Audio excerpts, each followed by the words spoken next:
नमस्कार, आप सभी का स्वागत है आज के इस नए वीडियो में।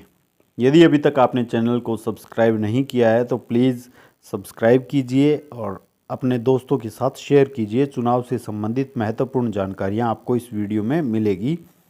आज के इस वीडियो में हम बात करेंगे पीठासीन अधिकारी के द्वारा जो 4 घोषणाएं मुख्य रूप से भरी जाती है। सबसे पहली भाग 1 है, उसमें मतदान शुरू होने से पहले।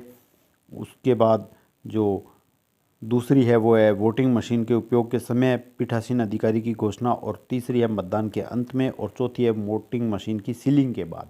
तो ये 4 घोषणाएं पीठासीन अधिकारी को अलग अलग समय पर करनी होती है। इनसे संबंधित पेपर वर्क है, जो प्रपत्र भरे जाते हैं अनुलग्नक, उनके बारे में हम बात करेंगे। सबसे पहला अनुलग्नक, इसको 6 बोलते हैं। इसे पीठासीन अधिकारी की द्वारा घोषणा भाग 1 कहते हैं। इसमें क्या किया जाएगा? सबसे पहले मतदान प्रारंभ होने से पूर्व पीठासीन अधिकारी के द्वारा ये घोषणा पढ़ के सुनाई जाती है। तो ये बहुत ही महत्वपूर्ण है। तो सबसे पहला है, यहाँ पर संसदीय क्षेत्र का नाम आ जाएगा, मतदान केंद्र का संख्या और नाम यहाँ पे आप लिख दोगे, और मतदान तिथि यहाँ लिख दोगे। ये चीज़ें आप पहले भर के छोड़ सकते हैं।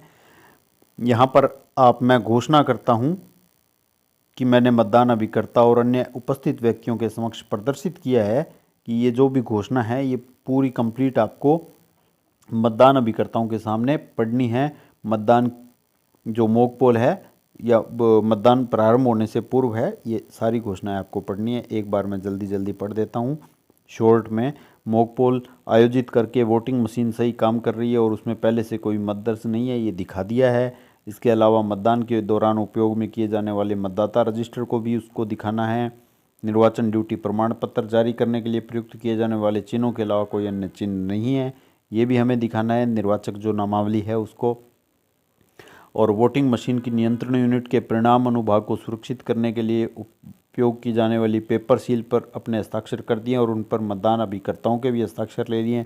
इस प्रकार से कुल मिला के आपको सारी बातें उनको बतानी है कि ये काम हमने किया है और आपके सामने किया है, और बिल्कुल फेयरली ये चुनाव होने जा रहा है। तो ये एक अच्छी तरह से स्वच्छ लोकतंत्र की निशानी है। यहाँ पर नीचे पीठासीन अधिकारी के हस्ताक्षर आ जाएंगे। उसके बाद जो मतदान अभिकर्ता वहाँ पर मौके पे मौजूद होंगे उनका हस्ताक्षर आ जाएंगे और उनके अभ्यर्थी का नाम लिख दिया जाएगा। अब जो भाग 2 है उसको थोड़ा मैं देखिए जूम आउट कर रहा हूँ। भाग 2 है, पीठासीन अधिकारी द्वारा अनुवर्ती वोटिंग मशीन के उपयोग के समय घोषणा यदि कोई हो। तो यहाँ पर आपको क्या करना है कि अगर मशीन बदलाव किया जाता है तो उस समय ये घोषणा आपको पढ़नी होती है। इसमें आप ये सारी बातें लिख सकते हैं। अगर आपके कोई मशीन बदलने की दिक्कत नहीं आई है तो आप इसको नोट एप्लीकेबल करके छोड़ सकते हैं। तो ये अनुवर्ती मशीन के बाद में घोषणा है। अब भाग 3 है, मतदान के अंत में जो घोषणा होती है ये बहुत ही महत्वपूर्ण है।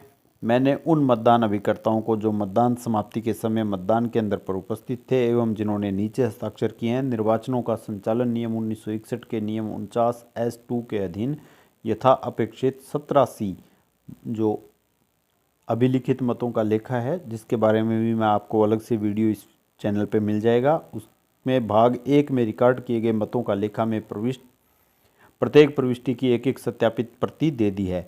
तो हमें 17C की एक एक प्रति सभी मतदान अभिकर्ताओं को देनी होती है। यहाँ पीठासीन अधिकारी के हस्ताक्षर आ जाएंगे, यहाँ दिनांक और समय भर देंगे, और रिकॉर्ड किए गए मतों का लेखा भाग C का भाग 1 की प्रविष्टियों की सत्यापित प्रति प्राप्त करने के हस्ताक्षर यहाँ पे आप मतदान अभिकर्ताओं से ले सकते हैं।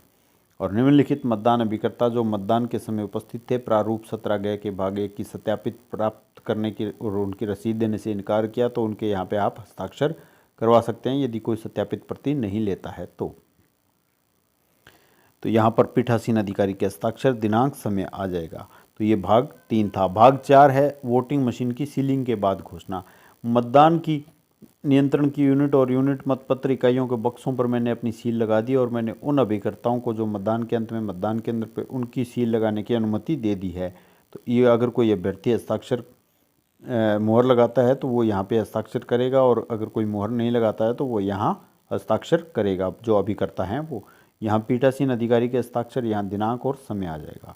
तो ये इस प्रकार से ये चारों भाग हैं पीठासीन अधिकारी की घोषणा के आप आराम से भर सकते हैं। ये भी समय के साथ आपको भरने हैं, जिस प्रकार से जो कार्य करें उसकी टाइम उसे भरें तो गलती की कोई संभावना नहीं रहेगी। ये अनुलग्नक 6 है। Thank you.